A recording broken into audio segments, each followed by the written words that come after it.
Price the Lord, ஹல்லேலூயா. கிறிஸ்துவுக்குள் பிரியமானவர்களே, இந்த அருமையான காலை வேளையிலும் தேவ சமூகத்துக்கு வந்த உங்கள் ஒவ்வொருவரையும் இயேசுவின் இணையற்ற நாமத்தினாலே அன்பின் வாழ்த்துக்கள். இந்த நாளிலும் சங்கீதம் 40:17 விதமாய் வாசிக்கிறோம்.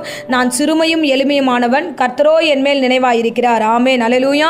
கர்த்தருடைய மனுஷன் தாவீது விதமாய் சொல்லுகிறார், நான் சிறுமையும் எளிமையுமானவன். ஏன்னா இந்த வார்த்தை சொல்வதற்கான முக்கிய காரணம் என்னன்னா, இவர் ராஜாவாய் இருக்கும் பொழுது இந்த சூழ்நிலையில் அவருடைய மகன் அப்சலோம் என்ன பண்ணுவார்னா, இது ராஜ்ய பாரத்தெல்லாம் பிடுங்கி அவர் வெளியே அனுப்பியிருக்கிறார். அப்பொழுது தன்னுடைய மகனாலே அவர் சிறுமையாக்கப்படுகிறார், எளிமையாக்கப்படுகிறார், அவர் தள்ளப்படுகிறார். இந்த சூழ்நிலையில தான் அவர் சொல்லுகிறாரு, நான் சிறுமையும் எளிமையுமானவனாக இப்போது ரோட்ல நான் நடந்துட்டு வரேன், ஆனால் கர்த்தரோ என் மேல் நினைவாக இருக்கிறார். ஆமென், ஹல்லேலூயா. பாருங்க, ஆவிக்குரிய வாழ்க்கையாகட்டும், இந்த நாட்களில் எல்லோருடைய வாழ்க்கையிலும் இது உண்மையாய் நடக்கக்கூடிய ஒரு சம்பவம் தான். ஸோ நாம் இருக்கிற வண்ணமாகவே கடைசி வரைக்கும் இருப்போம்னு சொல்ல முடியாது. ஏதோ ஒரு காலகட்டத்தில் எப்படியாவது ஒரு மனுஷ மூலமாக சிறுமையாக்கப்படுகிற ஒரு சூழ்நிலை வரும். ஸோ இந்த வேளையில் தாவீது தன் சொந்த பிள்ளையாலேயே சிறுமையாக்கப்படுகிறான். இன்றைக்கு அநேகர் அப்படிதான், சொந்த ஜனங்களால், சொந்த நண்பர்களால், ஸோ உறவினர்களால், சொந்த குடும்பத்தில் இருக்கிறவர்களாக நம்ம ஒருவேளை சிறுமையாக்கப்பட்டு எளிமையாக்கப்பட்டவர்களாக மாறலாம். ஆனால் நீங்கள் அதை குறித்தெல்லாம் பயப்படாதீங்க. தாவீதுக்கு அந்த நிலைமை வந்தது.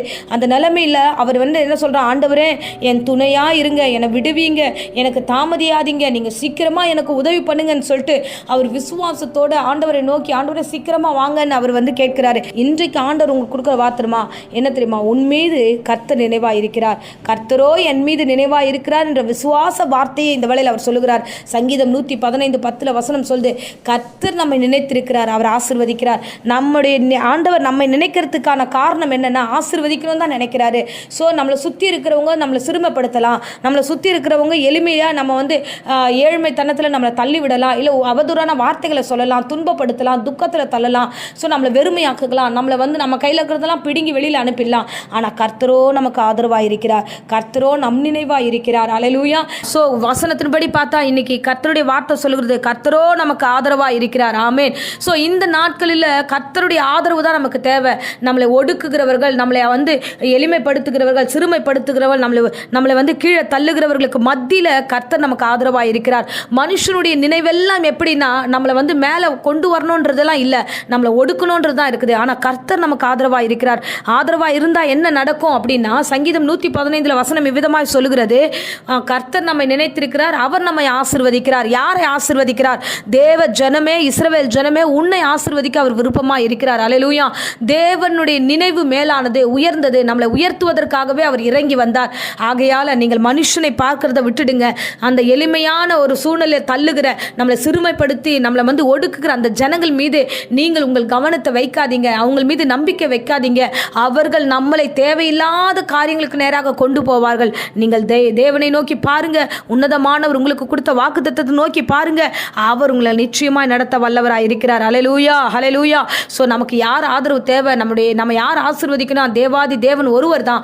அவரை மாத்திரம் பற்றி கொண்டிருப்போம். அவரே நம்மை நடத்த வல்லவராக இருக்கிறார், ஆசீர்வதிப்பார். இப்பொழுதும் அடியேன் உங்களுக்காக ஜெபிக்கிற, இருந்த இடங்களில் கண்களை மூடி நாம் ஜெபிப்போம். அன்பு ரட்சகா, இந்த அருமையான வேலைக்காக ஸ்தோத்திரம் ஆண்டவரே. தாவீது சொன்னாரே, நான் சிறுமையும் எளிமையுமானவன், கர்த்தரோ எனக்கு நினைவா இருக்கிறார், என்னை ஆசீர்வதிக்க அவர் நினைவா இருக்கிறார் என்று இந்த வேளையில் அப்பா இந்த பிரசங்கத்தை கேட்ட ஒவ்வொரு பிள்ளைகளையும் ஆசீர்வதிங்க ராஜா. அப்பா நீர் இந்த பிள்ளைகளை ஆண்டவரை ஆசீர்வதிக்க நினைவா இருக்கிறீர். யாரெல்லாம் இந்த பிரசங்கத்தை கேட்டுக்கொண்டிருக்கலாம் அவர்கள் எல்லோரையும் ஆண்டவரே அரவணைத்து ஆசீர்வதித்து இவர்களை வழிநடத்தும்படியா இயேசு நாமத்தினாலே நான் இப்போதே ஜெபிக்கிறேன். பயத்தையும் பலவீனத்தையும் உண்டு பண்ணுகிற சாத்தானை இயேசு நாமத்தில் சபித்து கட்டுகிறேன். பூரண சுக ஆரோக்கியம் சரித்த நிறப்பட்டும். வியாதியோடு போராடுகிறவர்களை பலப்படுத்துங்க, சுகப்படுத்துங்க, சாட்சியா நடத்துங்க. இம்மட்டும் காத்தவர் தொடர்ந்து காத்துக்கொள்ளும், ஆசீர்வதியும். இயேசுவின் நேற்று நாமத்தில் ஜெபித்து ஒப்பு கொடுக்கிறேன் ஜீவனுள்ள நல்ல பிதாவே. ஆமேன், ஆமேன். Praise the lord. God bless you.